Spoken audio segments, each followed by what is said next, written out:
Greetings, Culture Warriors. It is I, Jeffrey Arra, the author of Culture is Everything, and your host for this latest dispatch from the front. Story here from MSN Market Watch by Keith Wright. Opinion: laying off these key workers is one of the worst decisions companies are making to cope with the coronavirus recession. Every business is at risk of losing those who drive innovation. When employees shifted to working remotely 5 months ago, a few thought it would last this long.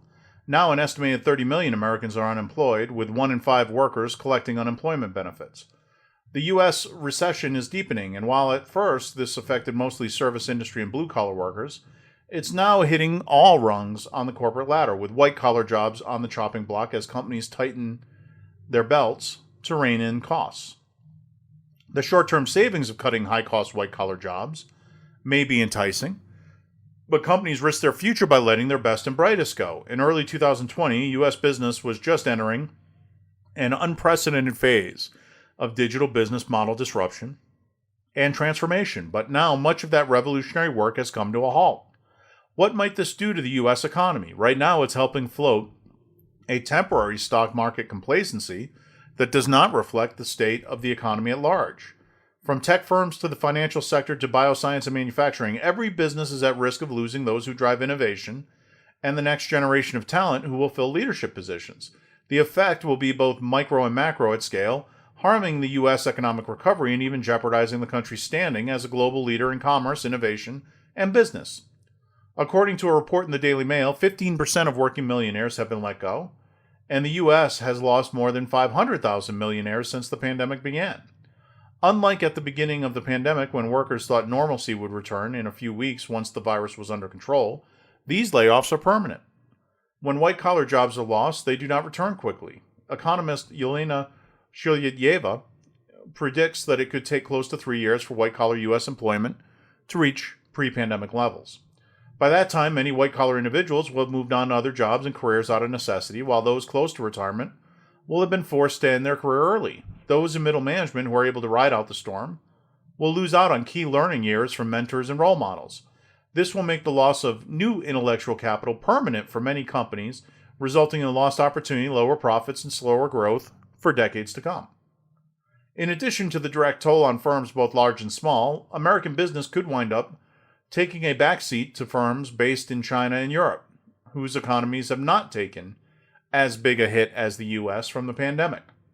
This would be an unprecedented shift of power away from those business epicenters, such as New York and San Francisco, toward Beijing, London, and Berlin. This is an opportunity an adversary such as China will not miss. Digital business model disruption continues to progress rapidly in China. The weakening and contracting of the U.S. economy means more opportunity for Chinese firms to fill the gaps left by American companies now and over the long term. High-performing job seekers around the world who once looked to America as a beacon of economic opportunity will look elsewhere, strengthening America's competitors. Furthermore, a decrease in attractive white-collar jobs will weaken the quality of the talent pool looking to work in the U.S. The boom of business in the U.S. is often fueled by eager workers leaving stagnant job markets in other countries in search of promising new opportunities. Many of the titans of U.S. business and innovation are themselves immigrants or children of immigrants.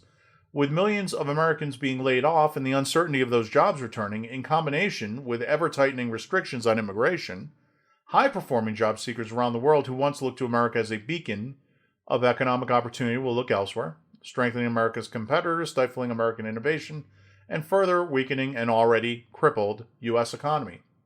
U.S. business leaders have a responsibility to evaluate how their mass layoffs and furloughs will affect their company's long-term stability and growth, as well as the standing of America's economy in which they operate, and not just focus on their company's current stock price. While these cuts may be a measure to address short-term economic issues, the long-term drain will greatly hamper their company's future viability and America's ability to recover from this pandemic and grow an economy that continues unmatched worldwide. We do not often associate white-collar workers with struggle, But in the U.S., they are now facing an unprecedented crisis that will reverberate across the global economy. If companies do not act to address the challenges these workers are facing, we risk catastrophic job loss and irreparable economic harm and diminished world standing. Corporate leaders must balance the short-term gain of job cuts with long-term risk, or face the consequences of a post-COVID world where America is no longer in the driver's seat. Okay, so a pretty doomy, gloomy article here. As people come to realize the strong negative impact the pandemic has had and the lasting impact it will have, you're going to see more of these kind of articles. And as a white-collar worker, as an innovator who was impacted by the coronavirus layoffs, let me say right off the bat that there's a lot to what this particular writer is saying. But I think there's a couple of things that are being missed as well. Okay. Number one is that this notion of blue-collar, white-collar jobs needs to be put under the microscope a little bit. Just as the other formulation that you hear from time to time needs to be considered, those of the knowledge worker versus other sorts of workers. I think that increasingly that is becoming a false dichotomy. When we look at what is produced in many businesses today, we have a situation where the frontline worker often engages in work that is no more physically strenuous than those in the back office. This is due to increasing levels of automation, a focus on ergonomics for health and safety, wellness reasons, and also due to the fact that so much of American work has actually transitioned from moving tangible objects around to moving virtual objects around or pieces of paper. It's become much more of a service economy.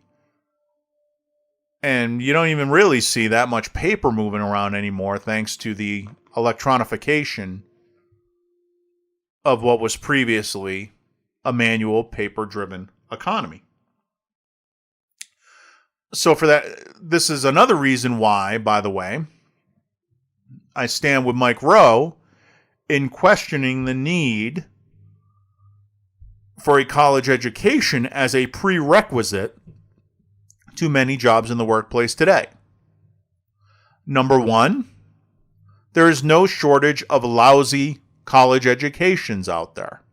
And if you don't believe me, you can look up on the internet and you can look up old college entrance exams from, say, 1920s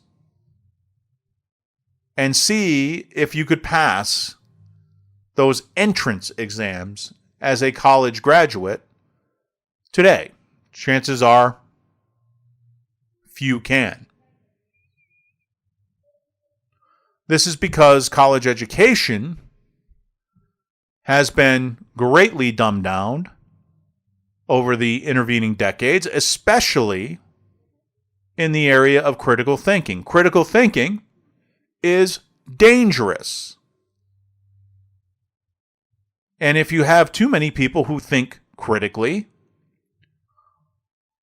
no tyrant can sleep easy at night. It's a guarantee that they won't be able to fool all of the people all of the time, in President Lincoln's formulation. So the degraded worth of a college diploma is an argument to my mind against requiring it as a prerequisite for entry into many of these jobs. In fact, I think that the people who manage to successfully avoid it are in many cases the wiser, smarter, and more attractive worker. They have a sense about them, which is useful in business and should be appreciated more. But I think overall, we also must be very careful in sticking to the old labels of blue collar, white collar. There are many, many, many so-called white collar jobs, especially in engineering, which require you to roll up your sleeves and be hands-on, at least from time to time. I have climbed to the rafters in many a facility where the layer of dust indicates that few of the blue-collar people on site have climbed, or at least not recently. So I think we got to be careful in our designations. In the past, blue-collar work was viewed as essential productive work. White-collar work was viewed as optional, must-be justified kind of work. And so when things like the coronavirus pandemic hit, there's a tendency to say, well, we can get along without those people anyway. Also want to caution another distinction, this notion that it is the white-collar workers historically from whence innovation came. I think that's largely myth. Thomas Edison, who founded General Electric, was a hands-on inventor. 10,000 tries before the incandescent light bulb was perfected. Burned his fingers, I don't know how many times, soldering. Probably didn't have much feeling left in them by the end. He's not the sort of person you think of, really, when you think about a white-collar worker, right? Nor do I think his successor, Jack Welch, would be considered to be a purely white-collar worker. He spent an awful amount of time, especially in the beginning at GE, working hands-on with plastic formulations. So I don't think he necessarily fits the bill. Obviously, both were masters of innovation. But so is your typical assembly line worker who finds a shorter path to and from the pile of tools or consumables that he needs, or even invents a way to get that brought to him or her. In fact, their innovations on a daily basis probably add up to more than those of people who have innovation in their lofty title. So I would quibble with the notion, heck with quibble, I'd outright refute the notion that innovation is the province of a togaed elite within the company.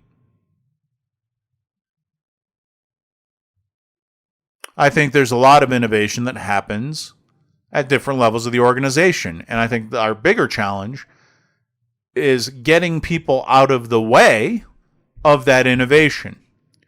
Empowering our people on the front lines of the organization to innovate, to do the right thing. One of the greatest innovators, one of the cleverest people in ancient literature was Odysseus. I don't believe that Odysseus had much of a college education. In fact, I know he probably didn't, because he was so clever. The Trojan horse scheme was laid at his feet. Known to be a brilliant strategist. And I suspect that every company, every organization has its Odysseus.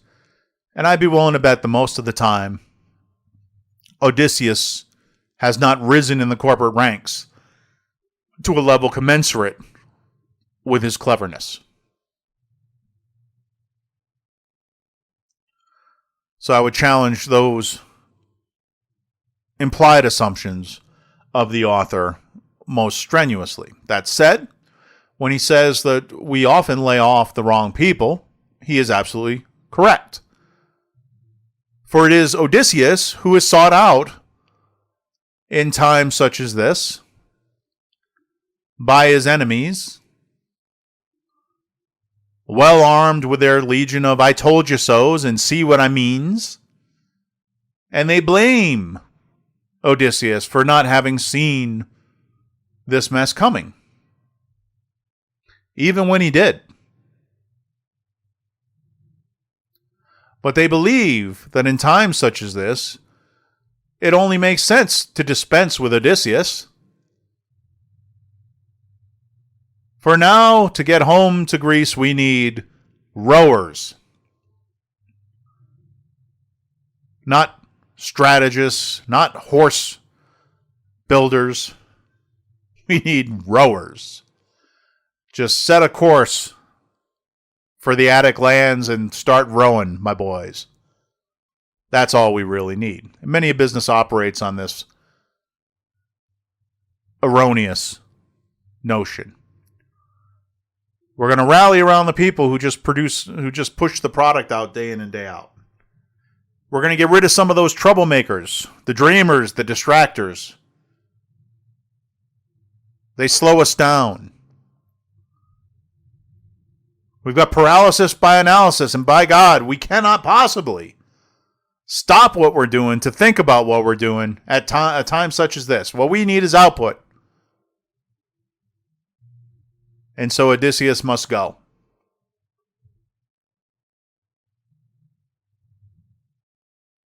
Well, sure, he came in handy that one time. But how do we know that there's problems that we have today that need to be solved that would make him useful? After all, the walls of Troy have already fallen. We're not laying siege to another city. We don't need any such clever nonsense any longer. And perhaps all Odysseus can do is come up with clever pranks to play on enemy armies. We have no more clever pranks to play, and so Odysseus must go. What we really need are strong backs and stamina. And that's what's going to push us home. Although, as those of you who have actually read the Odyssey know, Odysseus remained the indispensable man, else those Greek warriors would never have returned home. They would have been waylaid in any of their adventures. And so it is, I think, with these companies. You get rid of the troublemakers, the people who are constantly inspiring you to get better, the people who see around the corner, and who may have even warned you that an eventual downturn was coming. You get rid of these, quote, negative people. And then what do you have left? You have people who either aren't clever enough to see what's coming, or are, but choose to say nothing. And in either of those cases, it's not very good for the company. I had a number of conversations last week with some terrific thought leaders in this space. And we talked a lot about the need to build resilience at this time. And what is resilience? It's being able to handle a downturn without losing step on your way to your vision, to your strategy. As I was reading the article, I was thinking of a couple of companies I talked about with a couple of these folks especially with regard to how e-commerce is doing. And what's happening in e-commerce is fascinating. You have some of the bigger players who were already doing well have just been crushing it. This move, this increased demand, while it put some stress on their systems, the systems were sound and were built to scale. And they may be creaking under the strain of the wind in those sails, but they're moving. And they're moving fast towards their destination. And you have other companies that are still at the dock. Before the pandemic, they maybe dipped a toe in the water and said to themselves, boy, we really ought to get going on this web thing, this digitalization strategy. Yeah, we really ought to think about maybe starting to get going on that. And they are being absolutely left behind. So that creates stress. What's worse is, in the early stages, they probably fired their great sailors and navigators, if not their boat builders. And so now they're in a situation where they cannot remain where they are and live. They've got to get overseas. But they have no one among them who can help them build a fleet and successfully navigate it across the ocean. So what are they going to do? As always, it comes down to culture and values. I'd be willing to bet that a number of those companies that went and purged their most innovative people probably had innovation on the wall as one of their core values. You see, many a company does. They know enough about it to at least say, oh yeah, we want that. When push comes to shove, though, they don't. Innovation causes trouble. It involves change. And we don't like change. We want the same damn day, every day. And in times of crisis, such as this pandemic, we only want more of it. We want it to go back to what it was the day before the pandemic and be that way forever. Or at least until we retire. Because you see, the other problem that the author points to here is that leadership is very short-term focused. They're worried about making their bonus this year. And when you look at some of their bonuses, you can see why. Their lifestyle depends on it. And so they won't feel the full effects of this pandemic unless they miss their bonus. And then it'll get very real for them very quickly. These are the people to whom it makes sense when someone suggests laying off Odysseus. They say, yeah, what's Odysseus done for me lately? All this pie in the sky garbage that may never come to fruition. And since culture emanates from leadership, when you have a culture of innovation, which is communicated, but which is not lived, when you get to budget time and the people in R&D have to pick up a cardboard sign like the person you see just off the off-ramp when you come home at night, begging for any little dribble that comes from the rest of the operation, then you know what is really valued, and it is an innovation.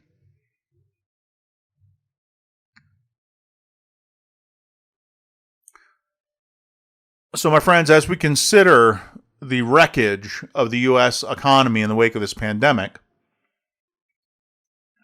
I want to leave you on a note of hope. Once turned away, once exiled, what do you think Odysseus will do?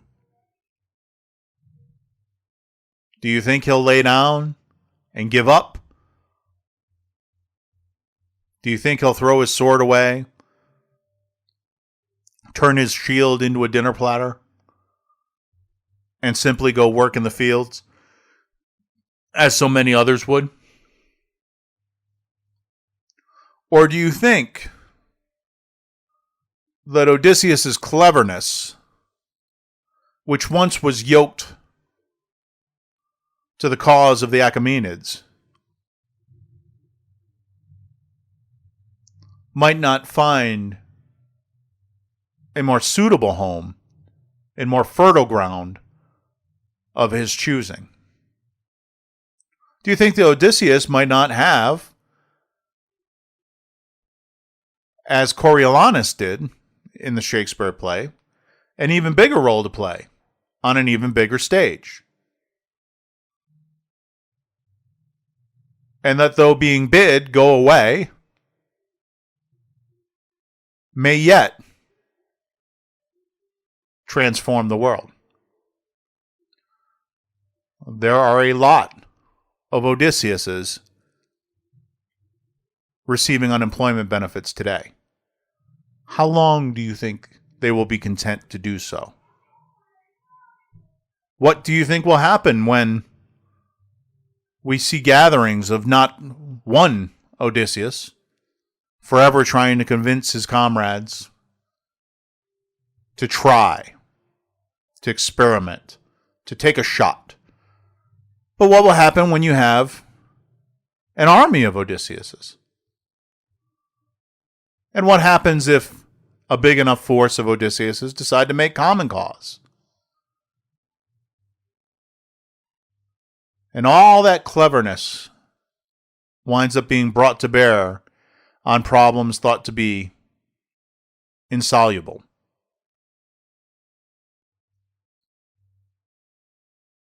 That is what I want to leave you with today, my friends. Don't worry and don't fret over much about those folks who suddenly found that their efforts were not valued by their employers in the wake of this pandemic. Just think about the great things they will do once they realize the power that they have. Thank you, and have a great day.